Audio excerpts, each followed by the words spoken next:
पुण्यात गाड्यांची तोडफोड करत दहशत निर्माण करण्याचे प्रकार सुरूच आहेत। अजित पवारांनी पोलिसांना कडक इशारा दिल्यानंतर सुद्धा हे सत्र थांबताना दिसत नाहीये। पुण्यातील वडगाव शेरे टोळक्याकडून 10 ते 12 वाहनांची तोडफोड करण्यात आली। अधिक या सगळ्या संदर्भात जाणून घेऊया आपले प्रतिनिधी प्रदीप कापसे यांच्याकडनं। प्रदीप, खरं तर नुकतंच पालकमंत्र्यांनी इशारा दिलेला होता, कडक कारवाईचे निर्देश सुद्धा आहेत, मात्र तरीही हे प्रकार होतातच आहेत। श्रुती अगदी बरोबर आहे। तर पुणे शहरामध्ये ज्या गुंडांकडून तोडफोडीच्या घटना घडतात त्यावरती सुद्धा पुण्याचे पालकमंत्री आणि उपमुख्यमंत्री अजित पवारांनी नाराजी व्यक्त केलेली होती। मात्र तरी सुद्धा पुण्यातलं तोडफोडीचं सत्र जे आहे ते थांबायचं नाव घेत नाहीये।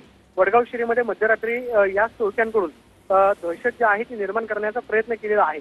सातत्यानं पोलीस आयुक्तांकडून सांगितलं जातं की पुणे शहरामधला कायदा आणि सुव्यवस्था जी आहे ती पुणे पोलिसांकडून राखली जाते, मात्र गुन्हेगारांसमोर पोलीस हतबल झालेत का हा प्रश्न या निमित्तानं उपस्थित झालेला आहे।